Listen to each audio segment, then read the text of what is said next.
I would like to invite Mr. George Galloway for sharing his thoughts on this subject.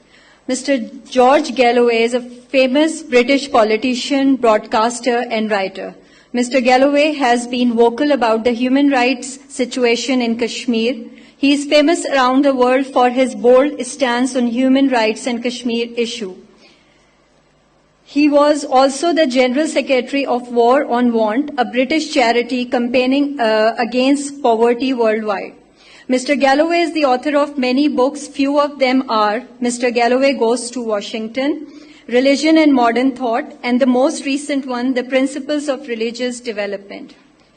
He opposed the Gulf War and was critical of the effect that the subsequent sections had on the people of Iraq.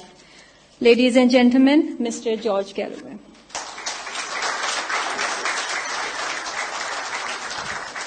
Bismillah ar-Rahman ar-Rahim.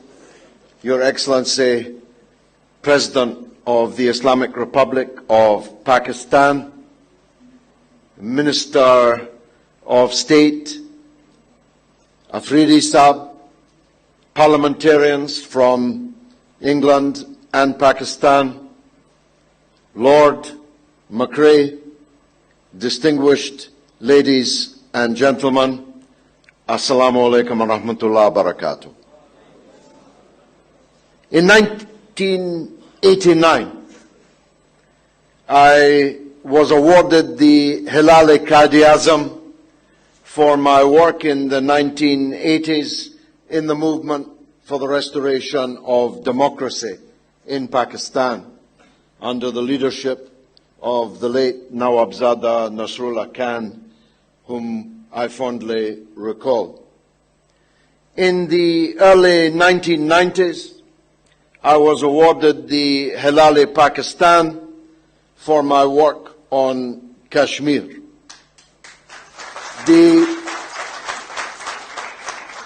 By the grace of God, democracy seems to have caught on finally in Pakistan, and parliaments are succeeding each other normally and lawfully, prime ministers being elected and re-elected.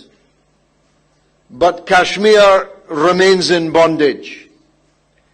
Bondage now for the last 105 days or so.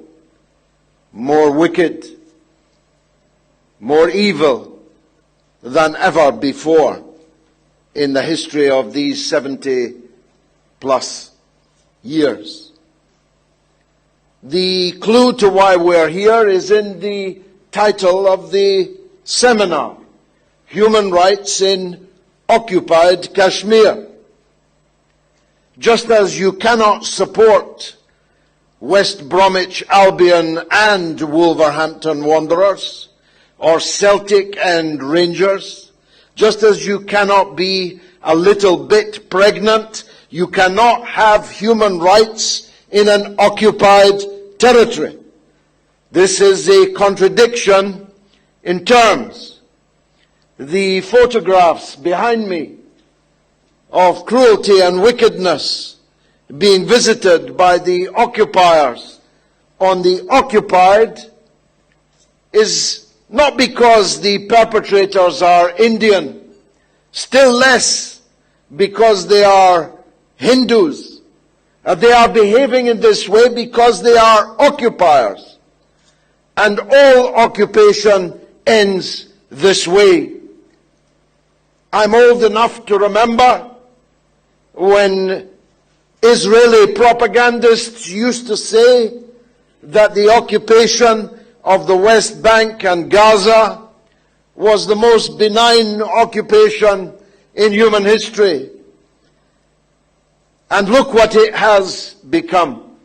It has become exactly what we are seeing unfolding in Kashmir today. Because an occupied people will always resist. They may resist peacefully. They may resist violently. Although, as President Kennedy said, those who make peaceful change impossible make violent change inevitable. something that the Indian authorities should now contemplate again.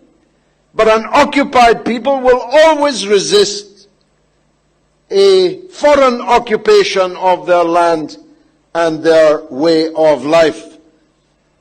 And therefore, human rights have to, ineluctably must, be shredded bit by bit as it becomes obvious that there is no acceptance of occupation by the occupied people. And so I say down this camera now, in the hope that they will hear me, I salute the struggling people of Kashmir, defending their hearth and home, defending their fields and their crops, defending their way of life, defending their mothers, their wives, their sisters, their daughters, defending their dignity and honor. I salute the families of the martyrs. I salute those held in their scores of thousands in the dungeons of that occupation, some of whom have been freed today by militant action by the freedom fighters in Kashmir. Glory be to God.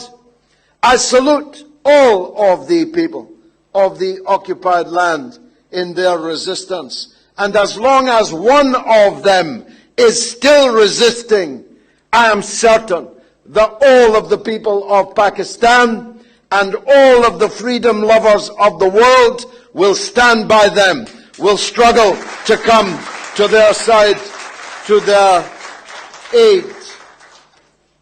The picture is, of course, not bright.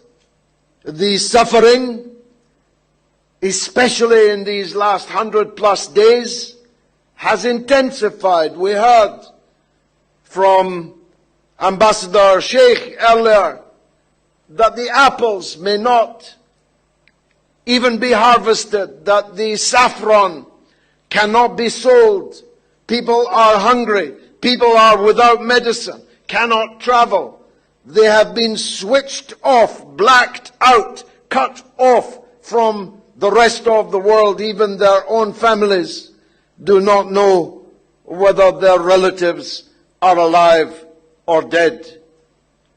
But as long as the people in the occupied land do not give up, to use a phrase from my parliamentary colleague earlier, an occupied people that does not give up, does not agree to go in to the museum of ex-peoples, does not agree to live under the boot of their occupier, then it doesn't matter whether India sends 1 million, 2 million, 10 million occupation soldiers. They will still not succeed in breaking the will of the people that they subjugate.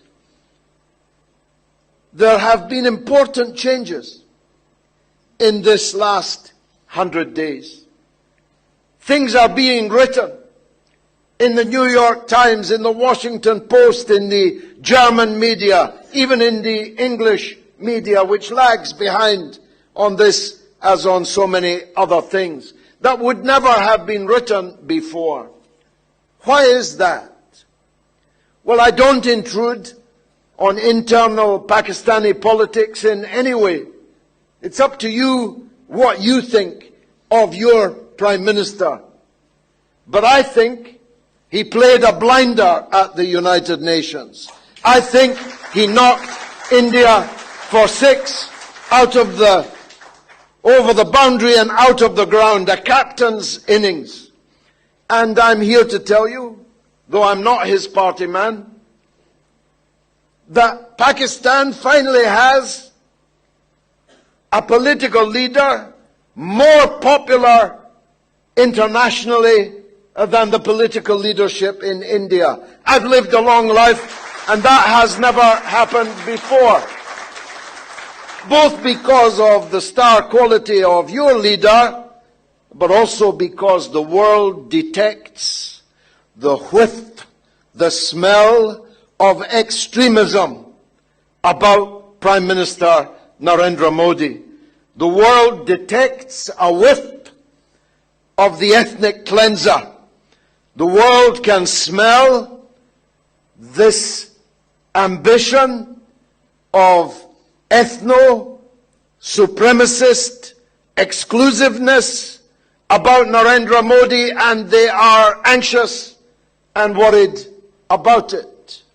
Because we have had some experience in the lifetime of people still alive today of where ethno-supremacists can take their own country and indeed the wider world, the whole world, as it happened.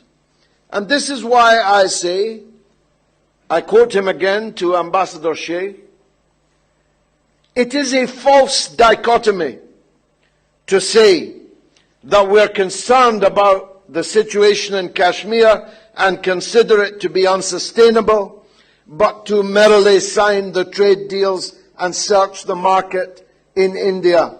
This is a false dichotomy, because I believe that if not checked, Modi will lead India to disaster. He will break his country. He will see it unravel. He will see erupting all kinds of secessionist and other struggles. He will not be able to impose this Hindutva mania that he imagines, not just in Kashmir, but with the Sikh people and other minorities, Christian people, other minorities in India. And at which point, the Indian market won't look so attractive. Investment in India will not look like such a good investment. So I caution the great people of India, do not allow this man to continue his madcap adventure with your future and the future of the region. I have little time left to speak, so I say this. This is not an internal matter for India. If it were internal, the Article 370 would never have existed in the first place. If it were an internal matter, there would have been no prohibition on the settlement of Kashmir by all and sundry. Neither is it a bilateral matter. First of all, if it's a bilateral matter, then the voices of the people of occupied Kashmir themselves cannot be heard and taken into account. It's a multilateral matter because two of the potential belligerents are armed with nuclear weapons, which could end life in this part of the world where a quarter of the world's population lives, and could escalate into a conflagration which would burn all of us. And therefore, the world has a duty to come onto the field of play here. And we must mobilize public opinion. We have to up our game, Mr. President. We do a lot. We hold protests and meetings and hand out leaflets without number. But our work is not good enough in terms of quality. And I hope that this wonderful CPSD can address this question, the quality of propaganda. Otherwise, we're merely preaching to the faithful. We're merely preaching to the choir. We have to reach those people who still think Kashmir is a scarf, a shawl, or an overcoat. We have to reach these people who don't actually care very much if poor brown Muslim children in the valley of Kashmir perish. It will not put them off their boiled eggs in the morning.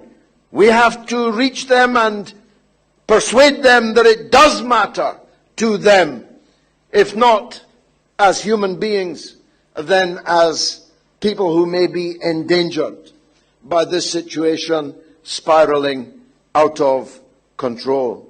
I look forward to the address of His Excellency, the respected President of Pakistan. I'm grateful for your attention. Wassalamu alaikum wa rahmatullahi wa barakatuh.